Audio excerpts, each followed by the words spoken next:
وبرکاتہ۔ بسم اللہ الرحمن الرحیم۔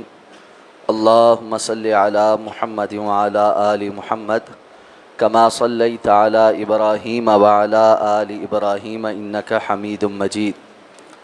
اللہم بارک علی محمد وعلی آل محمد کما بارکت علی ابراہیم وعلی آل ابراہیم انک حمید مجید۔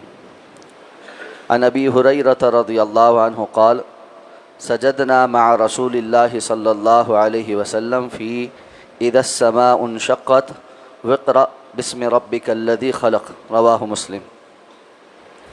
حضرت ابو ہریرہ رضی اللہ تعالیٰ عنہ بیان فرماتے ہیں کہ ہم نے نبی کریم صلی اللہ علیہ وسلم کے ساتھ سورہ اذا السماء انشقت اور سورہ اقرأ بسم ربک الذی خلق میں سجدہ کیا ہے۔ اس حدیث کو امام مسلم نے روایت کیا ہے۔ سجدہ سہو کے بعد سجدہ تلاوت سے متعلق احادیث مبارکہ کا آغاز ہو رہا ہے۔ اس حدیث مبارکہ کو بیان کر کے یہ بات بیان کی گئی ہے کہ سورہ اذا السماء انشقت اور سورہ علق یعنی اقرأ بسم ربک الذی خلق، ان دونوں صورتوں میں آیات سجدہ ہیں، اور جب بندہ ان کی تلاوت کرے تو اس کو سجدہ کرنا چاہیے۔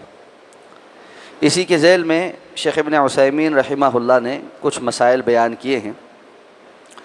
سب سے پہلے تو یہ کہ اگر کوئی بندہ نماز کے دوران سجدہ والی آیات کی تلاوت کرے تو اسے چاہیے کہ وہ سجدہ کرے، اور اس سجدے کی کیفیت یہ ہوگی کہ اللہ اکبر کہہ کر وہ براہ راست سجدے میں جائے گا، اور اللہ اکبر کہہ کر ہی سجدے سے اٹھے گا، اور جہاں سے اس نے تلاوت منقطع کی ہے وہاں سے آگے تلاوت کرے گا، یا جتنا قرآن پڑھنا چاہے کہیں اور سے وہ تلاوت کرے گا، اور پھر باقی کی نماز رکوع اور سجود اپنی روٹین سے مکمل کرے گا۔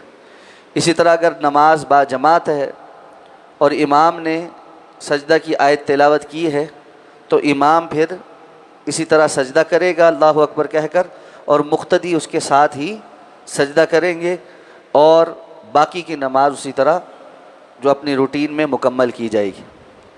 دوسرا مسئلہ یہ ہے کہ سجدہ تلاوت کیا یہ واجب ہے یا مسنون ہے، سنت ہے؟ بعض علماء کے نزدیک سجدہ تلاوت واجب ہے، لیکن حقیقت یہ ہے کہ سجدہ تلاوت واجب نہیں ہے بلکہ سنت ہے۔ حضرت عمر رضی اللہ تعالیٰ عنہ کے بارے میں آتا ہے کہ انہوں نے ایک جمعہ کو سجدہ والی آیات تلاوت کی اور ممبر سے نیچے اتر کر سجدہ کیا، اور اس کے بعد اگلے جمعے وہی آیات تلاوت کی اور سجدہ نہیں کیا، تاکہ لوگوں کو یہ معلوم ہو جائے کہ سجدہ تلاوت یہ مسنون ہے، یہ فرض یا واجب نہیں۔ تو صحیح اور درست بات جو جمہور علماء کرام کو موقف ہو یہی ہے کہ سجدہ تلاوت جو ہے یہ مسنون ہیں، سنت مؤکدہ ہیں، لیکن واجب یا فرض نہیں۔ اسی کے بنا پر اگر کسی کا سجدہ تلاوت رہ جائے تو اس کی کوئی قضا نہیں ہے، یعنی ایک بندہ ہے وہ قرآن مجید کی تلاوت کر رہا ہے، ایسے میں آیات سجدہ آئیں، وہ کسی وجہ سے سجدہ نہیں کر سکا، اور بعد میں اس کو یاد آتا ہے تو وہ کہتا ہے اب میں سجدہ کر لوں، تو یہ بات درست نہیں۔ اب وہ قضا کے طور پر سجدہ نہیں کرے گا، جس وقت جہاں وہ تلاوت کر رہا تھا وہیں پر ان آیات کی مطابقت میں سجدہ ہونا چاہیے تھا، کر لیا تو یہ مسنون عمل ہے، نہیں کیا تو وہ رہ گیا۔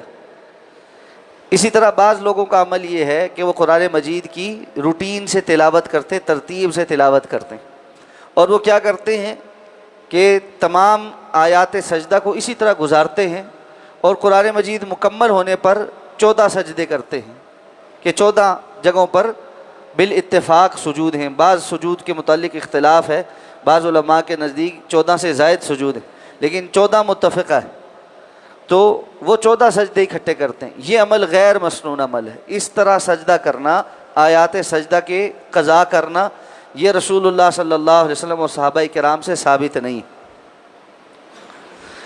سجدہ تلاوت بھی بالکل اسی طرح ہوگا جس طرح نماز کے سجدہ کیے جاتے ہیں۔ ہم نے پہلے سجدہ کا احکامات پڑھے تھے کہ سجدہ تلاوت کے اندر سجدہ کے اندر 7 اعضاء پر سجدہ کیا جاتا ہے. یہ پیشانی اور ناک، دونوں ہاتھ، دونوں گھٹنے اور دونوں پاؤں، ان کے جو انگلیاں ہیں ان کو قبلہ رخ موڑنے کی کوشش کر کے، یہ 7 اعضاء ہیں جو زمین پر ٹکے ہوئے ہونے چاہیے.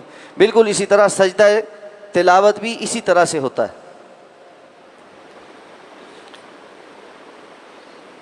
اسی کے ذیل میں سجدہ تلاوت کی جو دعا ہے اس میں سبحان ربی الاعلیٰ پڑھا جائے گا، یا بعض جو دیگر دعائیں احادیث کے اندر مذکور ہیں وہ پڑھی جائیں گی. بعض دعائیں معروف ہیں، ان کی سند میں کچھ جو ہے وہ کلام بھی ہے، کہ جیسے سجد وجہی للذی خلقہ وصورہ وشق سمعہ وبصرہ بحولہ وقوتہ فتبارک اللہ احسن الخالقین. اللہم لک سجدت وبک آمنت وعلیک توکلت والیک انبت رغبۃ ورہبۃ الیک لا ملجأ ولا منجأ منک الا الیک آمنت بکتابک الذی انزلت وبنبیک الذی ارسلت. یا اور بھی کچھ دعائیں مذکور ہیں، جس کو جو دعا یاد ہو وہ پڑھ سکتا ہے. بہرحال کوئی لازمی دعا نہیں ہے سجدہ تلاوت کی. اگر کسی کو کوئی دعا یاد نہیں، سادہ وہ سبحان ربی الاعلیٰ بھی پڑھے تو سجدہ تلاوت ٹھیک ہے، اس کا سجدہ تلاوت کسی اور دعا کے ساتھ لازم نہیں ہے. اللہ تعالی ہمیں سمجھ کر عمل کرنے کی توفیق عطا فرمائے. سبحانک اللہم و بحمدک نشہد ان لا الہ الا انت نستغفرک و نتوب الیک. جی اسی لیے یہی مسئلہ بیان کیا کہ جو مقتدی سنیں گے وہ بھی کریں گے، اور اگر نماز سے ہٹ کر بھی تلاوت ہو رہی ہے جو سنے گا وہ بھی سجدہ تلاوت کرے. جی رہ گیا تو رہ گیا، یہی بات نہیں. اشارے سے سجدہ کرنا تکلف، سجدہ تلاوت اسی لیے واجب نہیں ہے، اگر نہیں کر سکتا نہ کرے.